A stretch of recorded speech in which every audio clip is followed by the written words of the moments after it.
Представьте себе человека, который не просто находился рядом с Адольфом Гитлером, а был его неотъемлемой тенью. Рохус Миш – личный телохранитель, телефонист и верный слуга.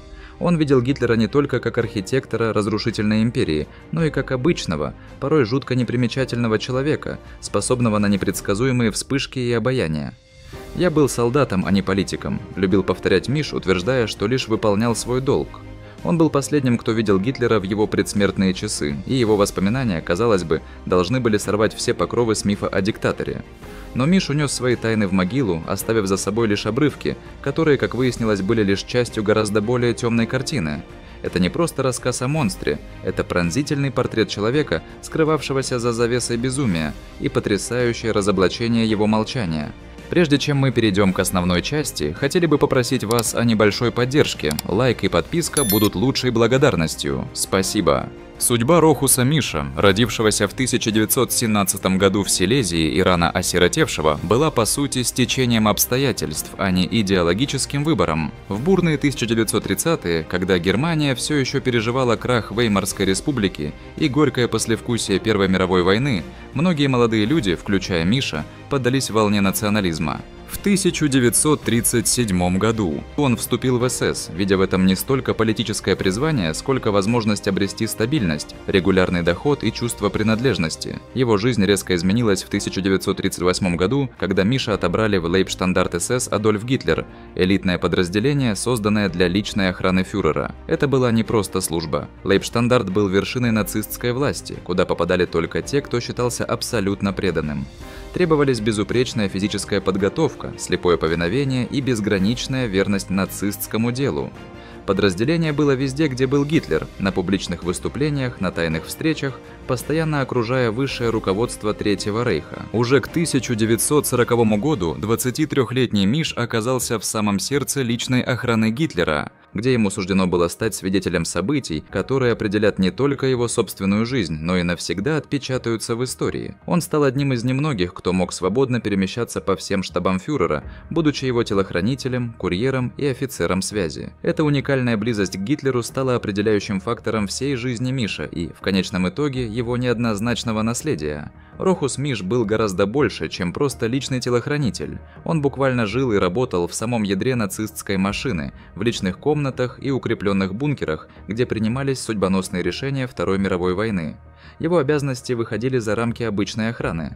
Миш поддерживал личные системы связи Гитлера, отвечал за защищенные телефонные линии, передавал критически важные военные сообщения и управлял зашифрованной радио и телетайпной аппаратурой. Эта роль давала ему беспрецедентный доступ к самым секретным аспектам нацистской военной машины. С 1940 года и до самого конца Третьего Рейха в 1945 году Миш неизменно присутствовал почти во всех военных штабах Гитлера. Он служил в рейхсканцелярии в Берлине, в Бергхофе, в Баварских Альпах и, что самое известное, в Волчьем логове в Восточной Пруссии, главном командном пункте на Восточном фронте. Именно там, в июле 1944 года, он чудом выжил после неудавшегося покушения полковника Клауса фон Штауфенберга, одного из самых дерзких заговоров против Гитлера. Миш наблюдал хаос после взрыва и последующее ужесточение режима в окружении фюрера. Несмотря на чудовищные преступления режима, которому он служил, Миш после войны упорно заявлял, что понятия не имел о зверствах, творящихся по всей оккупированной Европе.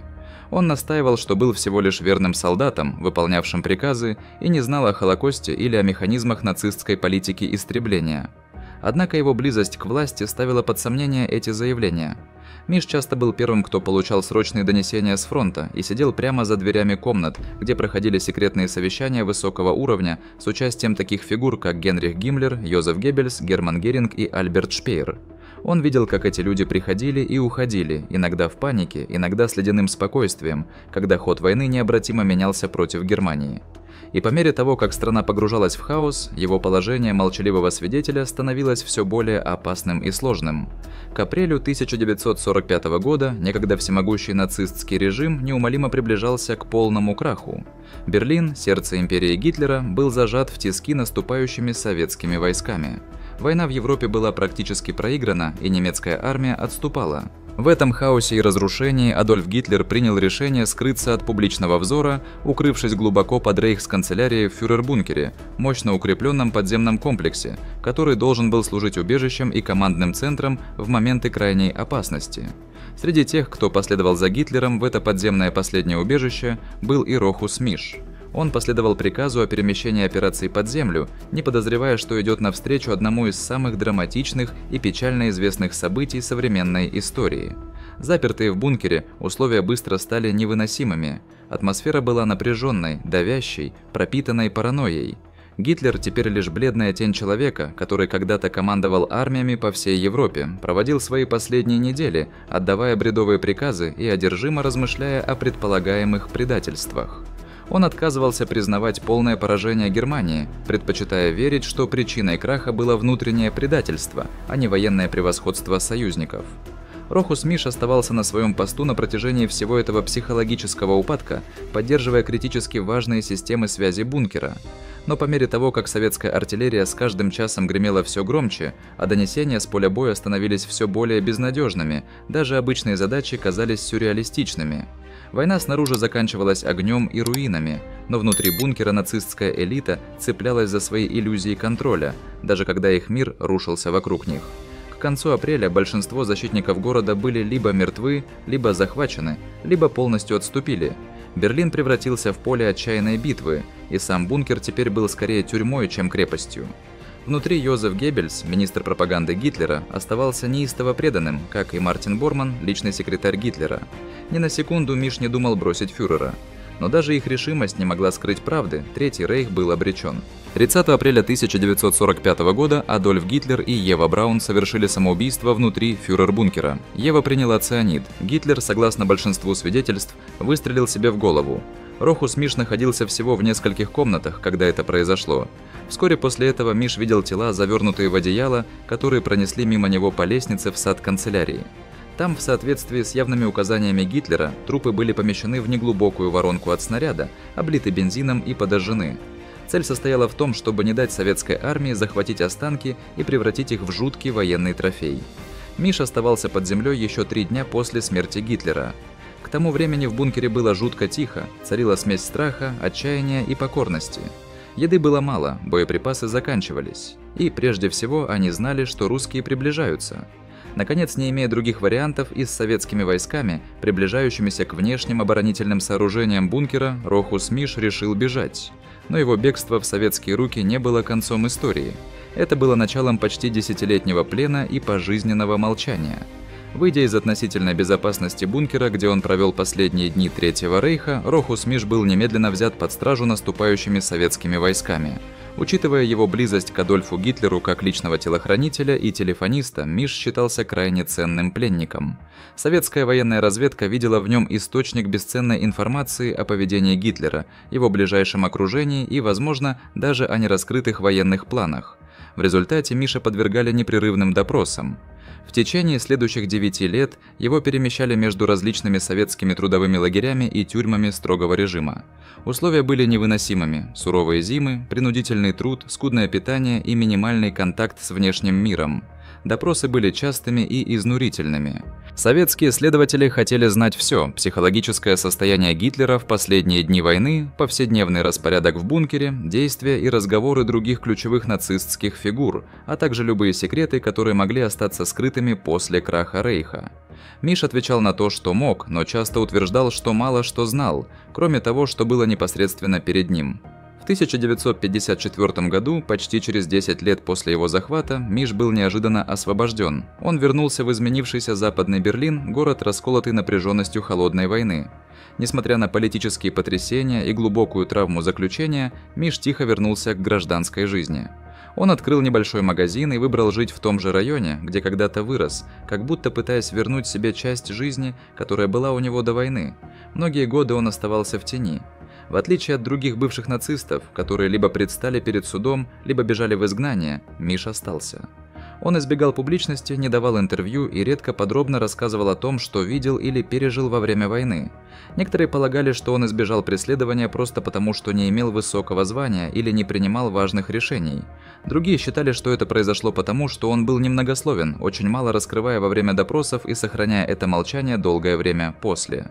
В последующие годы Миш стал своего рода загадкой. Человек, который стоял рядом с одним из самых печально известных диктаторов в истории, но сумел раствориться на заднем плане. Его история долгое время оставалась в основном нерассказанной, но то, что он решил сказать, было не менее показательно, чем то, что он решил упустить. В начале 2000-х годов Рохус Миш внезапно вновь оказался в центре внимания. Как последний выживший член ближайшего окружения Адольфа Гитлера, Миш начал давать интервью, появляться в документальных фильмах и в конце концов опубликовал мемуары под названием «Последний свидетель». Для многих его появление стало уникальной возможностью из первых рук услышать, каково это было – находиться в бункере Гитлера в последние дни Третьего Рейха. Но что действительно шокировало, так это не только то, что он помнил, но и то, как он решил об этом говорить. Вместо того, чтобы демонстрировать раскаяние или признавать чувство вины, Миш говорил о своем времени с Гитлером в странно теплых, даже ностальгических тонах. Он настаивал, что просто выполнял свою работу, ничего больше, ничего меньше. В интервью Associated Press в 2005 году Мишу задали очевидный вопрос: упоминал ли Гитлер когда-либо Холокост? Его ответ был резок и тревожен. Это никогда не было темой. Никогда. Он не пытался отрицать существование Холокоста, но полностью дистанцировался от него, утверждая, что никогда не слышал, чтобы Гитлер говорил об этом. 4 года спустя, в интервью BBC в 2009 году, Миш немного подробнее остановился на этом. Он признал, что знал о существовании концентрационных лагерей и даже назвал Дахау, первый нацистский концентрационный лагерь, созданный в 1933 году. Но снова он утверждал, что не имел реального представления о масштабах или ужасе того, что происходило внутри них. По его словам, «Я знал о лагере Дахау и о концентрационных лагерях в целом, но понятия не имел о масштабах. Это не было частью наших разговоров». Когда его попросили уточнить, чувствовал ли он какое-либо сожаление по поводу того, что так тесно служил Гитлеру, Миш дал ответ, который ошеломил многих слушателей. «Он был прекрасным боссом. Я прожил с ним 5 лет. Мы были самыми близкими людьми, которые работали с ним. Мы всегда были там. Гитлер никогда не был без нас ни днем, ни ночью». Эта непоколебимая лояльность не была чем-то, что Миш выражал лишь в мимолетных интервью. Она стала центральной темой его мемуаров «Последний свидетель». На протяжении всей книги он рисовал себя как лояльного слугу, который просто следовал приказам и держался подальше от политики. Он предлагал закулисные взгляды на повседневную жизнь Гитлера, но последовательно избегал углубления в более глубокие моральные вопросы, связанные с нацистским режимом. Он никогда не признавал соучастия, он никогда не размышлял о том, что близость к власти сопряжена с ответственностью. Вместо этого он представлял годы, проведенные в ближайшем окружении Гитлера, как своего рода обычную офисную работу. В предисловии к англоязычному изданию он даже написал, что все это было другой реальностью, и что его опыт был немногим больше, чем обычный рабочий день. Для некоторых, особенно в Германии и некоторых частях Восточной Европы, Миш воспринимался как реликт опасного прошлого. Его видели как человека, который был свидетелем невыразимой истории, но предпочел отвернуться. Однако его защитники описывали его как солдата, ставшего жертвой обстоятельств. Молодого человека, втянутого в события, которые были далеко за пределами его контроля, который просто следовал приказам и выжил. Но критики утверждали, что это объяснение не только недостаточно, но и опасно.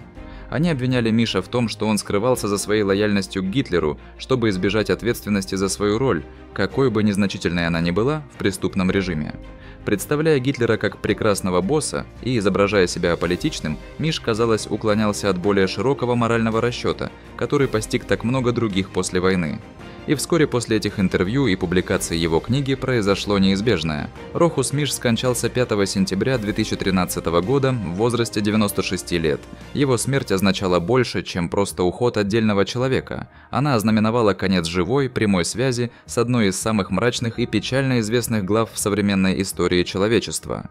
Когда Миш умер, не было никаких драматических последних слов, сказанных публике.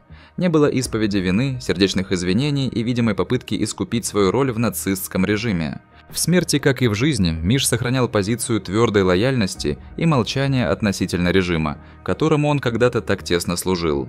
Для многих историков, исследователей и наблюдателей Второй мировой войны и истории Холокоста кончина Миша символизировала закрывающуюся дверь, окончательный необратимый разрыв с непосредственным свидетелем событий, которые сформировали 20 век самым трагическим образом. Без публичных откровений или интимных признаний Миш широко считался человеком, который унес свои секреты, свой опыт и, возможно, свои истинные мысли с собой в могилу. Это предположение сохранялось более 10 лет, пока неожиданно не всплыло письмо, которое потрясло мир.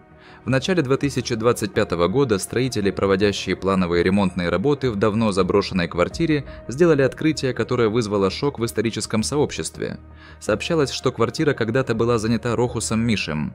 Когда рабочие убрали часть изоляции внутри одной из стен, они обнаружили спрятанный металлический контейнер. Герметичный и надежно запечатанный, этот ящик казался нетронутым годами.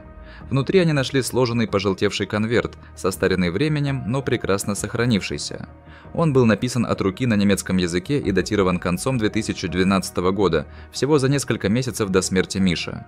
Письмо было полностью подписано «Рохус Миш». Его первая строка была короткой и зловещей «Я больше не могу молчать». Это был документ, который полностью противоречил всему, что Миш публично утверждал на протяжении десятилетий.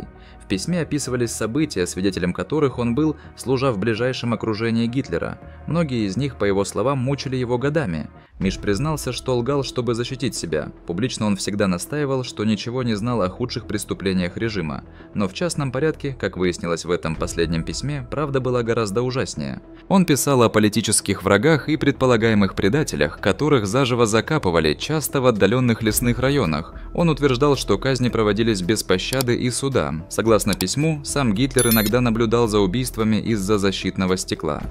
Миш вспоминал один момент в леденящих душу подробностях. Жертвы царапали землю, кричали, пока Гитлер спокойно смотрел. Он улыбнулся и сказал: «Правосудие лучше всего спит под землей». Миш также описал эксперименты с ядом над заключенными, проводимые по просьбе Гитлера. Он сказал, что Гитлер не только наблюдал за экспериментами, но и делал заметки и настаивал на временных испытаниях. Тесты повторялись с различными вариациями, пока заключенные страдали. Миш заявил, что присутствовал на некоторых из этих экспериментов, хотя и утверждал, что не участвовал непосредственно. Самая тревожная часть письма касалась смерти молодой девушки, которая, как сообщается, была подарена Гитлеру высокопоставленным офицером в знак лояльности и преданности. Через несколько дней девушка была найдена мертвой в лесу недалеко от Бергхофа, горной резиденции Гитлера. Официальный отчет того времени назвал это засадой противника, но Миш написал, что всегда считал, что Гитлер приказал ее убить, возможно, чтобы устранить потенциальную опасность. Он сказал, что инцидент был тщательно скрыт во внутренних файлах СС. На протяжении всего письма Миш возвращался к личному ущербу, который эти события нанесли ему. Он писал о том, что его преследовали кошмары, он не мог спать ночами. «Я вижу их лица по ночам», – писал он. «Я слышу их голоса под землей». Миш сказал, что десятилетиями носил эту вину, запертую в молчании. Он говорил себе, что был просто охранником, наблюдателем, но с возрастом воспоминания становились тяжелее и труднее выносить. Письмо предполагает, что он больше не мог примирить то, что видел, с образом, который пытался представить миру. Он закончил письмо резким признанием: «Я лгал, чтобы защитить себя, но молчание – это форма вины. Пусть правда теперь будет известна, даже если она приходит слишком поздно». Эксперты, изучившие контейнер и письмо, считают, что оно было намеренно спрятано таким образом, чтобы оставаться необнаруженным до тех пор, пока Миш не умрет. Метод сохранения и герметичное уплотнение, изоляция и тщательная маскировка предполагает, что Миш хотел, чтобы правда всплыла, но только тогда, когда его уже не будет в живых, чтобы ответить за нее. То, что началось как письмо на чердаке, теперь стало моральным землетрясением, которое заставило пересмотреть наследие последнего живого свидетеля режима Гитлера. Хотя официального заявления о содержании документа пока не сделано, несколько источников, знакомых с его обработкой, подтвердили, что в настоящее время ведутся серьезные обсуждения как в федеральных, так и в государственных архивных учреждениях. Эти дискуссии, как сообщается, сосредоточены на 3 ключевых областях: аутентификации документа, точном переводе его содержимого и принятии решения о его публикации. Ожидается, что процесс будет сложным и тщательно контролируемым. Тем временем выжившие в нацистском режиме, а также сторонники просвещения о Холокосте, тихо призвали к полной прозрачности.